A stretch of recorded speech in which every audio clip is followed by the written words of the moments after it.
ನಮಸ್ಕಾರ ವೀಕ್ಷಕರೇ, ನೀವು ನೋಡ್ತಾ ಇದ್ದೀರಾ ಜನತಾ ನ್ಯೂಸ್ ಕನ್ನಡ. ನಾನು ಆರ್ಯನ್ ಭರದ್ವಾಜ್.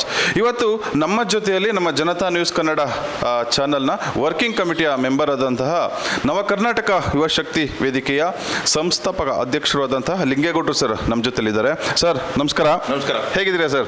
ಸೂಪರ್ ಸರ್, ಇತ್ತೀಚೆಗೆ ಗ್ರೇಟರ್ ಬೆಂಗಳೂರು ಒಂದು ಕಡೆ ಖುಷಿ ವಿಚಾರ, ಇನ್ನೊಂದಷ್ಟು ಜನಕ್ಕೆ ಎಲ್ಲೋ ಒಂದು ಕಡೆ ಆತಂಕ, ಭಯ ಸೃಷ್ಟಿಯಾಗಿದೆ. ಯಾಕೆ ಅಂತ ಹೇಳಿದ್ರೆ ಇವತ್ತಿನ ಆಡಳಿತ ಸರ್ಕಾರ ಕಾಂಗ್ರೆಸ್ ಏನಿದೆ, ಗ್ರೇಟರ್ ಬೆಂಗಳೂರು ಅಂತ ಒಂದು ಸ್ಥಾಪನೆ ಮಾಡಿ, ಹಾಗೂ ನಮ್ಮ DCM DK ಶಿವಕುಮಾರ್ ಅವರ ದೊಡ್ಡ ಕನಸು ಕೂಡ ಹೌದು, ಗ್ರೇಟರ್ ಬೆಂಗಳೂರು, ಗ್ರೇಟ್ ಬೆಂಗಳೂರು ಮಾಡಬೇಕು ಅಂತ ಹೇಳಿ ಒಂದು ಕಡೆ ಖುಷಿ ವಿಚಾರ. ಒಂದಷ್ಟು ಜನಕ್ಕೆ ಈ ಒಂದು ಗ್ರೇಟರ್ ಬೆಂಗಳೂರು ಮಾಡಿದಾಗ ಬೆಂಗಳೂರು ಸುತ್ತಮುತ್ತ ಇರ್ತಕ್ಕಂಥ ಹಲವಾರು ಜಾಗವನ್ನು ಇದಕ್ಕೆ ಎಲ್ಲಿ ಒತ್ತುವರಿ ಆಗ್ಬಿಡುತ್ತೆ ಅನ್ನೋ ಒಂದು ಆತಂಕ ಒಂದು ಕೂಡ ಇರ್ತಕ್ಕಂಥದ್ದು. ಇದ್ರ ಬಗ್ಗೆ ಏನು ಹೇಳ್ತೀರಾ ಸರ್? ನಿಮ್ಮ ಆತಂಕ ಅಕ್ಷರಶಃ ಸತ್ಯ. 500 ವರ್ಷಗಳ ಹಿಂದೆ ಈ ಬೃಹತ್ತಾದ ಗ್ರೇಟ್ ಬೆಂಗಳೂರನ್ನ ಕೆಂಪೇಗೌಡರು ನಿರ್ಮಾಣ ಮಾಡಿಕೊಟ್ರು ಕನ್ನಡಿಗರಿಗೆ. ಆದರೆ ಇವತ್ತೇನಾಗಿದೆ ನೀವೇ ನೋಡ್ತಾ ಇದ್ರಲ್ಲ, ಎಲ್ಲ ಗುಂಡಿ ಬಿದ್ದು ಇರ್ತಕ್ಕಂಥವ್ರೆ ಕಸದ ರಾಶಿ, ಎಲ್ಲಿ ನೋಡಿದ್ರೂ ಒಂದು ರೀತಿ ಅವ್ಯವಸ್ಥೆ ತಾಂಡವಾಡ್ತಾ ಇದೆ.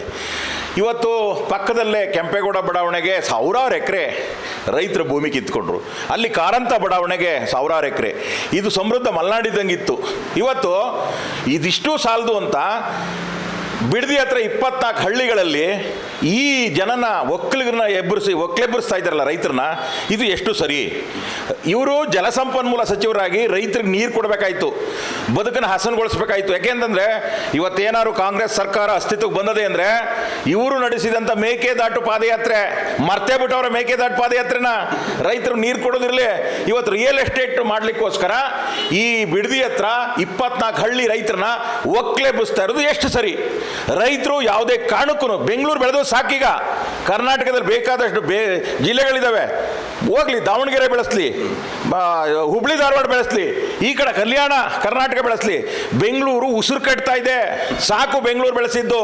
ಯಾವ ಗ್ರೇಟರ್ ಬೆಂಗಳೂರು ಬೇಡ ಸ್ವಾಮಿ, ಬೃಹತ್ ಬೆಂಗಳೂರು ಮಹಾನಗರ ಪಾಲಿಕೆನ ಅಚ್ಚುಕಟ್ಟಾಗಿ ಗುಂಡಿ ಇಲ್ದಂಗೆ ನಡ್ಸ್ಕೋಗ್ಬಿಟ್ರೆ ನೆಮ್ಮದಿಯಾಗಿ ಇಲ್ಲಿರ್ತಾರೆ. ಅಲ್ಲಿ ರೈತರು ಚೆನ್ನಾಗಿರಲಿ. ರೈತರು ಬಿಡದಿಲ್ಲ ರೈತರಿದ್ರೆ ಬೇಡ ಅಂದದೆ. ಕನಕಪುರ, ಚನ್ನಪಟ್ಟಣ ಈ ಭಾಗದ ರೈತರನ್ನ ಒಕ್ಕಲೆಬ್ಬಿಸಿ ಏನು ಮಾಡಬೇಕು ಅಂತಿದ್ರಿ? ಈ ಕಾರಣಕ್ಕೋಸ್ಕರನೇ ಬೆಂಗಳೂರು ದಕ್ಷಿಣ ಮಾಡಿದ್ರ. ರಾಮನಗರ ಅನ್ನೋದು ಚೆನ್ನಾಗಿತ್ತಲ್ಲ. ರೈತರು ಬಾಳಿ ಬದುಕಿದ್ರೆ ಮಾತ್ರ ಬೆಂಗಳೂರು ಚೆನ್ನಾಗಿರ್ತದೆ. ಎಲ್ಲ ರೈತರ ಭೂಮಿ ಕಿತ್ಕೊಂಡ್ಬಿಟ್ರೆ ಯಾವ ಗ್ರೇಟರ್ ಬೆಂಗಳೂರು ಆಯ್ತದೆ? ಇದು ನಿಲ್ಲಬೇಕಿದು. ಬಹುಶಃ ರಾಜ್ಯ ಸರ್ಕಾರ ಇವತ್ತೇನಿದೆ ಕಾಂಗ್ರೆಸ್, ಎಲೆಕ್ಷನ್ ಬಿಫೋರ್ ಏನು ಮಾಡಿದ್ರು, ಮೇಕೆದಾಟು ಯೋಜನೆ ಅಂತ ಒಂದು ದೊಡ್ಡ ಹೋರಾಟಕ್ಕೆ ಕೈ ಹಾಕಿದ್ರು. ಇಡೀ ರಾಜ್ಯದಲ್ಲಿ ಒಂದು ಕುತೂಹಲ, ಮೇಕೆದಾಟು ಇನ್ನೇನು ಚಾಲು ಆಗೇ ಹೋಯ್ತು, ಇನ್ನೇನು ಮುಗ್ದೇ ಹೋಯ್ತು, ನೀರು ಬಂದೇ ಬಿಡ್ತು ಅನ್ನೋ ಒಂದು ಆತಂಕ, ದುಗುಡ ಎಲ್ಲರಿಗೂ ಸ್ಟಾರ್ಟ್ ಆಗ್ಬಿಡ್ತು. ಆತಂಕ ಯಾಕೆ? ನಮಗೆ ಜಮೀನಲ್ಲಿ ಏನೋ ಆಗ್ಬಿಡುತ್ತೇನೋ, ನಮ್ದು ಒತ್ತುವರಿ ಆಗ್ಬಿಡುತ್ತೇನೋ ಅಂತ. ಇನ್ನೊಂದಷ್ಟು ಜನಕ್ಕೆ ಖುಷಿ ಏನೋ, ನಮ್ಗೆ ನೀರು ಸಿಕ್ಬಿಡ್ತು, ಜಮೀನಿಗೆ ಕುಡಿಯೋಕೆ ಮತ್ತೊಂದು ಅಂತ. ಈಗ ಸರ್ಕಾರ ಬಂತು, ಸಕ್ಸಸ್ಫುಲಿ 2.5 ವರ್ಷ ಕಂಪ್ಲೀಟು ಮಾಡಿದ್ರು. ಈಗ ಮತ್ತೊಂದು ಆತಂಕ ಕಾಂಗ್ರೆಸ್ ಒಳಗಡೆ, ಅಧಿಕಾರ ಹಂಚಿಕೆ. DCM ಇರೋರು CM ಆಗಬೇಕು ಅಂತ, CM ಇರೋರಿಗೆ ಎಲ್ಲಿ ನಾನು ಮತ್ತೆ DCM ಕಳ್ಕೊಂಡ್ಬಿಡ್ತೀನಿ ಅಂತ. ಇದ್ರ ಬಗ್ಗೆ ಒಳಗಡೆ ಹಲವಾರು ಗುಸು ಪಿಸು ನಡೀತಾ ಇದೆ. ಸೊ ಇಡೀ ರಾಜ್ಯಾದ್ಯಂತ ಇದೊಂದು ಕುತೂಹಲ ಕೇಳಿಸ್ತಾ ಇದೆ. ಇದ್ರ ಬಗ್ಗೆ ಏನು ಹೇಳ್ತೀರಾ? ಕರ್ನಾಟಕದಲ್ಲಿ ಆಡಳಿತ ನಡೆಸ್ತಾ ಇರ್ತಕ್ಕಂಥ ಕಾಂಗ್ರೆಸ್ ಸರ್ಕಾರದ ಈ ಎಲ್ಲ ಬೆಳವಣಿಗೆಗಳು ಕೂಡ ತುಂಬ ಕನ್ನಡಿಗರಿಗೆ ಒಂಥರ ಆತಂಕ, ದುಗುಡ. ಏನಪ್ಪ ನಮ್ಮ ಕರ್ನಾಟಕದಲ್ಲಿ ಇಂಥ ಒಂದು ಆಡಳಿತ ಬಂದ್ಬಿಡ್ತು. ಯಾಕೆಂದರೆ ಜನ ಆಸೆ ಪಟ್ಟಿದ್ದು ಬೇರೆ, ಇವರು ಭರವಸೆ ಕೊಟ್ಟಿದ್ದೇ ಬೇರೆ, ಗ್ಯಾರಂಟಿ ಕೊಟ್ಬಿಟ್ಟಿದ್ದೀವಿ ಅಂತ ಯಾವ ಅಭಿವೃದ್ಧಿನೂ ಮಾಡ್ತಾ ಇಲ್ಲ. ಇವಾಗ ಏನು ಗೊತ್ತಾ, ಮುಖ್ಯಮಂತ್ರಿಗಳು ಡಿನ್ನರ್ ಪಾರ್ಟಿ ಕರೆದವ್ರೆ ಅಂತ ಹೇಳಿ ನೀವೆಲ್ಲ ಸುದ್ದಿ ಮಾಡ್ತಾ ಇದ್ರಿ ಮಾಧ್ಯಮದಲ್ಲಿ.